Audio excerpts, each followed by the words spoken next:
somebody that I used to know. You didn't know.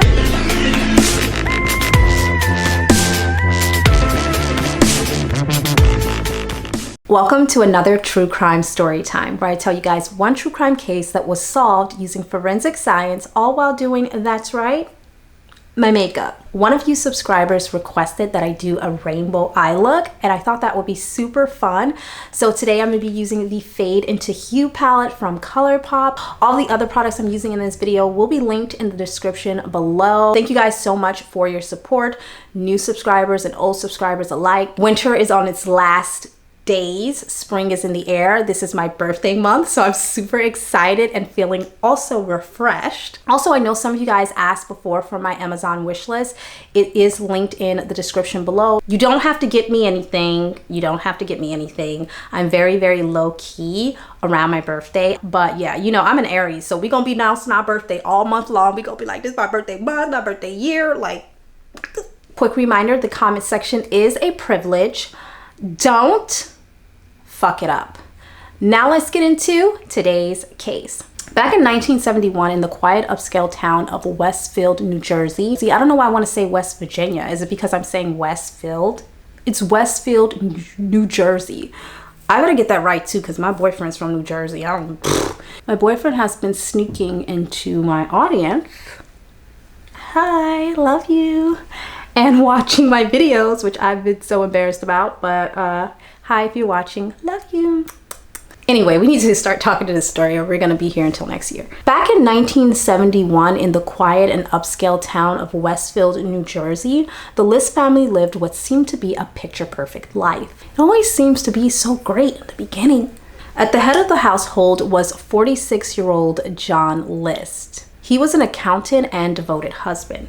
In fact, he and his wife Helen had been married for around 20 years, which these days, that's a pretty long time. And they had 3 kids together, 16-year-old Patricia, 15-year-old John Jr., and 13-year-old Freddie. I was about to call him Patrick. That's not funny. That is so not funny. Patrick? Who's Patrick? Why do I keep calling this kid Patrick? This is so horrible. Oh my God, I'm going to hell.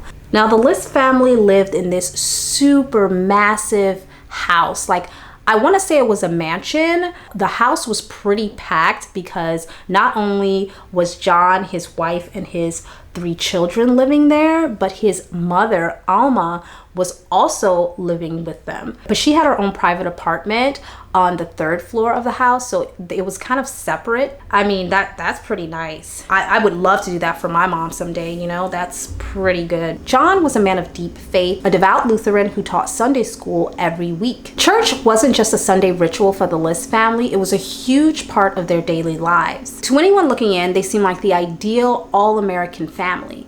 But as we all know, things aren't always as they appear. The List children were very active in the local school, and they had plenty of friends. They were quite popular, everyone knew them. On the surface, they were pretty normal kids living a normal life with a normal family. In the fall of 1971, something unusual happened. The grand List family home that was usually buzzing with life suddenly fell silent. No one had heard or seen any of the members from the List family for an entire month. Neighbors initially thought at first that the family had gone out of town to visit a sick relative.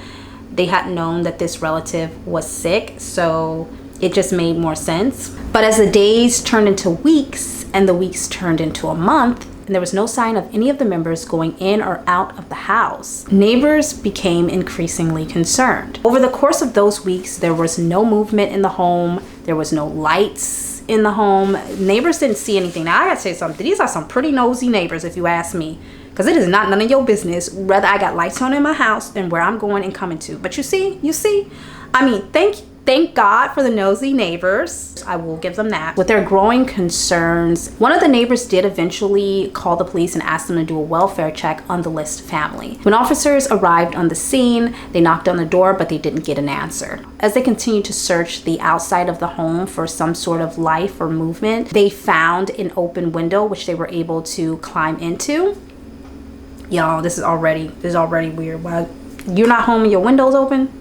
Something's up. Now, according to the police, when they stepped inside the house, it was freezing, like freezing cold, like an ice box. They said it was so cold, it was eerie. A lot of the officers described it as though it felt like time had stopped. Girl, if it's that cold where it felt like time has stopped, you have been frozen to death. That sounds pretty much like Chicago. Like when that burst of cold air hits you from the lake, girl, it goes straight to your bones and you just like... As they would search the property, things got even more creepy. In the distance, they could hear the light sound of some sort of what they would only describe as funeral music playing in the background. Yeah, guys, I think it's time to go. I know you're the police, but see, this is why I couldn't be a police officer, because it would be time for me to go. I'd be like, yeah, guys, I gotta go. I think it's time to go. What'd you say? I gotta call? What? I gotta call? Okay, I gotta go. We gotta call in somewhere else, not here. But that's why I'm not a police officer, and I respect officers so much because of this. My girly little booty would have been out of there. For real. That eerie sound set the tone for what the officers were about to discover.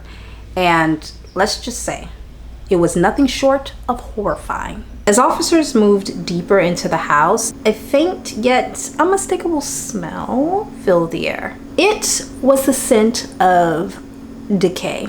Officers follow the scent and are led into the ballroom. That girl already know what they're gonna find.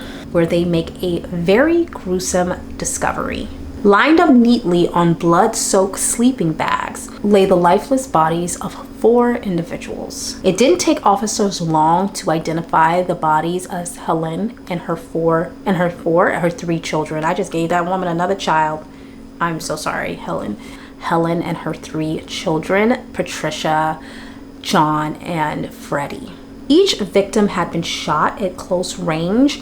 Their death was very brutal and very quick. So the officers are looking around, searching to see that if anybody else is there.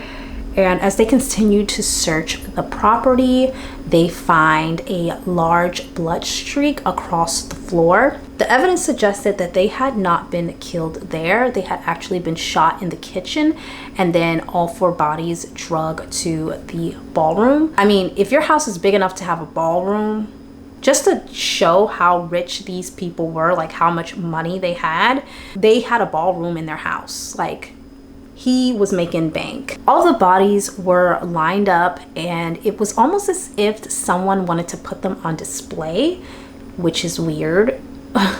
We're displaying dead bodies. I don't know. Outside of the funeral music playing, this gave me the most goosebumps. The fact that they were all lined up in a row. In the kitchen, officers discovered even more disturbing evidence. Bags soaked with blood-stained paper towels, a mop head that was still stained with what they assumed was blood because it was red. It looked like blood. It was blood. You know, I think anybody could tell what blood is. I don't know about you guys, but I can smell blood. It was clear that the killer tried to clean up the crime scene, but not well enough to hide what happened. We always leave clues behind, guys. Just remember, we always leave clues behind. As officers searched the rest of the house, they made another grim discovery. Upstairs on the 3rd floor lay a 5th victim. 84-year-old Alma had been shot in the head. She had been killed just as mercilessly as the others. In the den, detectives came across 2 letters addressed to the pastor of the church that the List family attended. The note was very chilling, but also very revealing. It gave a lot of answers to police's question as to what exactly happened there. I know that what has been done is wrong. I'm sure many will say, how can anyone do such a horrible thing? Mother is in the hallway in the attic.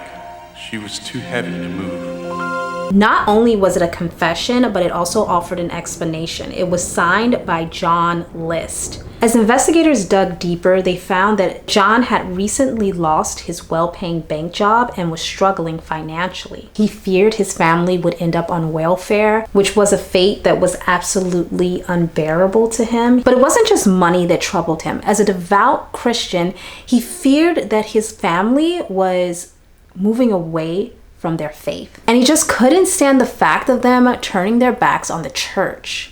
I guess they all started having new hobbies, and this is kind of what triggered these ideas in him. Honestly, y'all, this story is a little triggering. Let's just say I know the type. I think I've mentioned this before in one of my other videos that I did grow up in a very strict religious household, cult style, okay? It was like a family cult. Not even gonna lie. Okay, so you can't stand them turning their backs on the church, so you just shot them all to death? What sense does that make? What sense does that make? What sense does that make?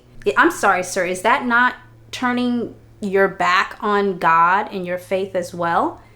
Doesn't the Bible say thou shalt not kill? So, wait, what?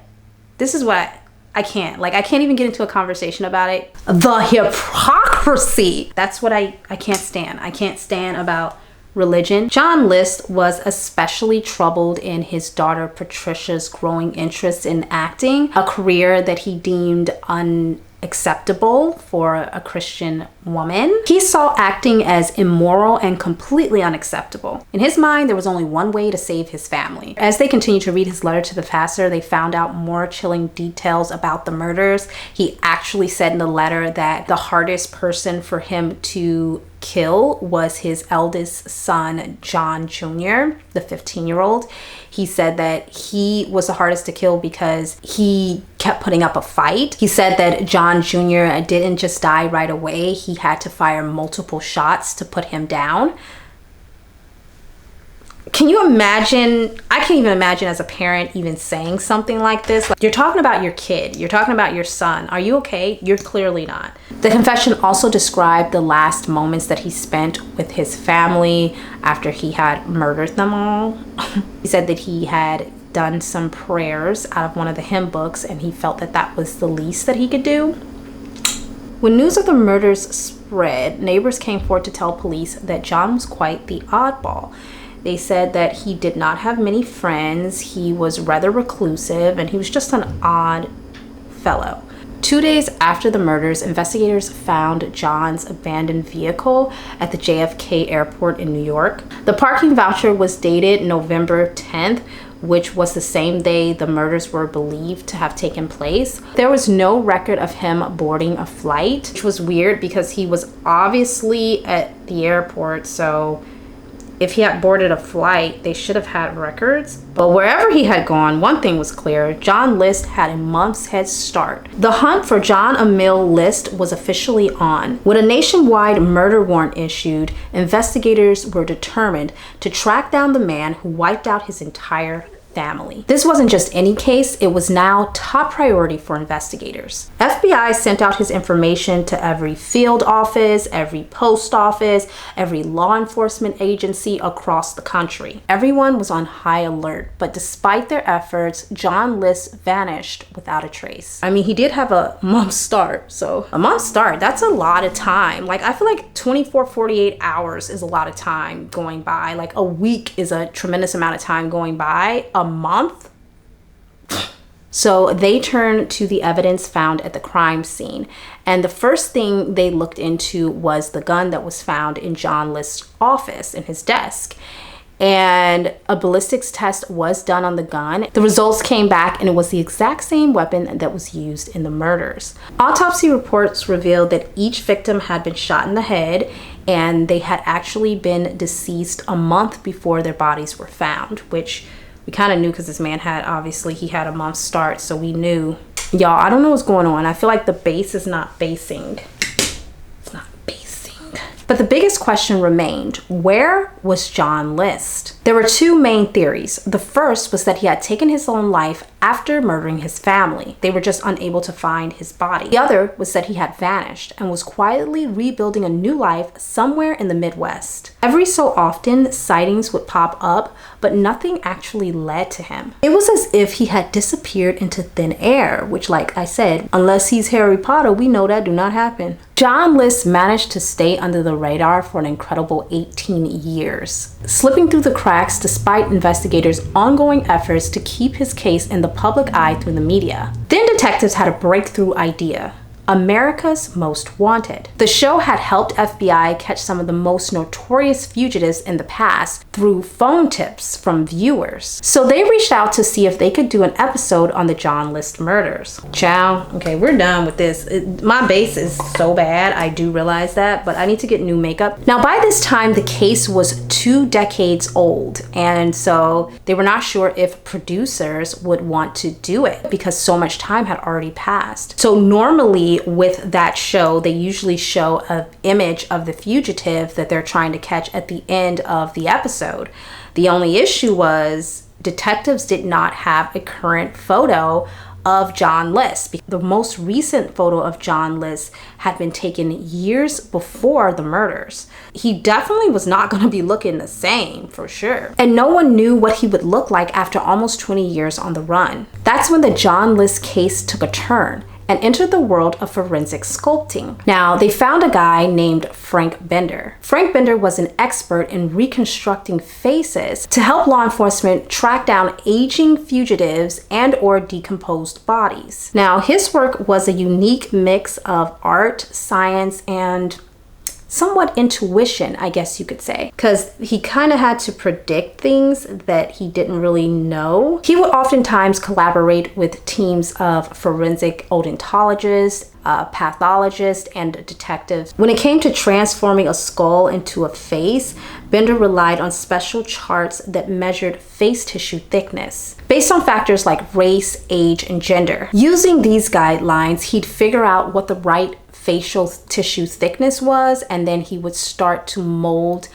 and sculpt the face out of clay. From there, he would make a fiberglass bust out of the reconstructed face. America's Most Wanted asked him to age John List by 18 years to breathe new life into the case. With just a handful of old photographs to go off of, Bender's hands-on approach would add a personal touch that computers like AI couldn't give. At least they couldn't give and replicate back then, but now AI can do everything, girl. They replicate your voice, your face, everything. But back then, AI was not that far advanced. The most they could do was take the latest photo of the person and then add a couple of lines and wrinkles into their face, but not really like true age progression, you know what I mean?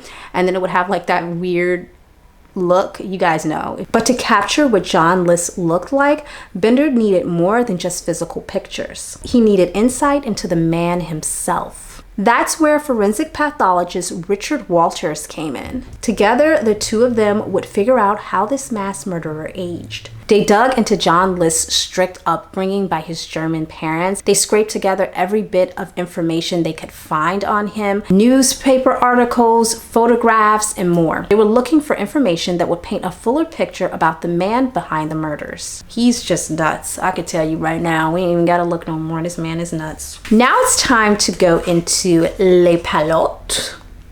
It's so stunning. But anyway, back to the story. He was an only child raised by his mother, who was very overprotective and domineering, which, as you can imagine, caused a lot of issues. Now, though John did have a master's degree, he struggled with social skills and had a history for losing jobs. Not surprised. When you have overprotective, domineering parents, that is what happens. I was an overprotected child, and I get that. I get the wanting to overprotect, like to really protect your child. But honestly, in the real world, when they get out there, they're gonna hate you because it doesn't help. You know, coddling, at some point, you better be truthful. They will resent you when they grow up, trust me. The psychological picture painted a man who killed out of rage and frustration. He had a history of feeling trapped, particularly by women. Why am I not surprised? Whether they were older women, peers, or women in positions of authority, he seemed to have a really difficult time. This profile helped to reinforce Bender's vision while he worked on the bust. But Bender didn't just focus on the psychological, he also considered genetics. He examined photographs of John List's parents, and he factored in traits such as like sagging jaws, receding hairlines, things like that, which he added to the sculpture. John also had a surgical scar behind his right ear, and Bender took time to research how that scar would age. Bender carefully painted the skin and hair onto the bust. He even added a suit and tie. He also dressed him the way he thought that John List would dress, but it wasn't quite finished. They needed one last step, a pair of glasses. Oh, It's supposed to be green. Okay, so green.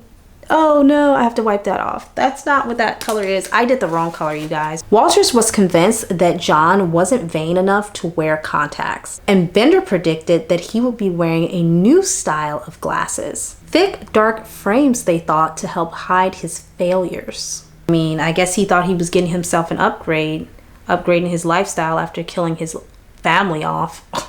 They both agreed that List would have chosen glasses that screamed practicality with a bit of defensiveness, concealing the man he had become. They theorized that John List would want to look more important and more put together than he actually was. And that was partially thanks to Richard Walters' psychological profile of him. Bender went through dozens of pairs of glasses, searching for the perfect one to complete the bust. I mean, these guys are working hard. Oh, chow. How many minutes to say I got 3 on there? I'm nowhere near completed. When he found them, everything came together. The painted face, the downturned mouth, the sagging jaws, the receding hairline, the aging scar behind his ear, and then the pair of glasses. And that just really brought a very well-rounded picture of who John List was, and it just made everything on the bust come alive, and you could get a real sense of who this guy was and what he looked like. The forensic bust of John List was finally complete. Then on Sunday, May 21st of 1989, America's Most Wanted aired the episode about the List murders. Wanda Flannery and her daughter, who was watching the episode from their home in Denver, Colorado, were shocked when they saw the bust. They recognized who the guy was almost immediately. The bust looked strikingly similar to a former neighbor of theirs. Oh! I just poked myself in the eye. Wanda quickly called the FBI. She told them that the man who had recently moved to Richmond, Virginia, was now going by the name Bob Clark. With this new tip, the FBI moved fast and tracked him down, arresting Robert Peter Clark at his accounting office in Richmond. When the agents approached him, they asked him if he was Robert Clark, and he said, "Yes, I am." The agent then turned and said, "Are you John List?" And he said, "No, I'm Robert Clark." "Yes, sir, sure." He thought that was gonna work. I can't believe he thought that was gonna work. Obviously, that didn't add up, and Robert Clark had a scar behind his right ear, which was strikingly similar to the scar that they had recreated on the bust, because he was John List. A fingerprint check revealed his prints matched those on a gun permit that John had applied for months prior to the murders. Obviously, Bob Clark and John List were the same person. When the news broke, a side-by-side comparison of John List and his forensic bust was printed on the front page of the New York Times. I mean, that was a big deal. The glasses that John List was wearing in his mugshot was the same exact glasses that Bender had put on the bust. Can you believe that? Like, that is crazy. Like, the level of intuition these detectives have to have, and just like pure gut instinct that they are to make them that spot on, is scary. It's scary. It's really, really scary. It's eerie, okay? It's like, y'all working some magic or something over here. I don't know who y'all working with, but... At John List's trial, the full story came out about how the quiet accountant brutally executed his entire family. List had lost his job and was struggling under the weight of the mounting bills. Everything was just adding up, and he had no way to pay for it. I don't think that's an excuse to murder your family, though. But guys, ooh, these lashes, honey. I don't know what to say about these. I'm gonna leave it alone. Eventually, John List and his new wife settled in Richmond, Virginia, where he landed a job as an accountant. The crazy thing, you guys, almost every detail of his life matched what Richard Walters' psychological profile predicted. What was he doing when he got caught, you might ask? Well, he was working as a CPA, and not only that, he was still volunteering at the local Lutheran church. Yeah. That's right, he was still presenting himself as a Christian. The same man who murdered his wife and 3 children was just out there sitting in the church pews, volunteering, helping out, praying like he was squeaky clean. Can somebody explain the mentality? Just like before, 18 years later, and he hadn't even changed one bit. Thanks to forensic science and some great detective work, almost 20 years after John brutally murdered his entire family, he was found guilty on 5 charges of first-degree murder. He was sentenced to life in prison without the possibility of parole. What did you guys think about this case and my makeup look? Please let me know in the comments down below. Did you like it, hun? I actually really like this. If you like videos like these, I'll leave my other videos linked on the screen to your disposal, of course. Like, comment, subscribe, and share. Please share because it really does help me out. And I will see you guys next time with another true crime story time. Bye!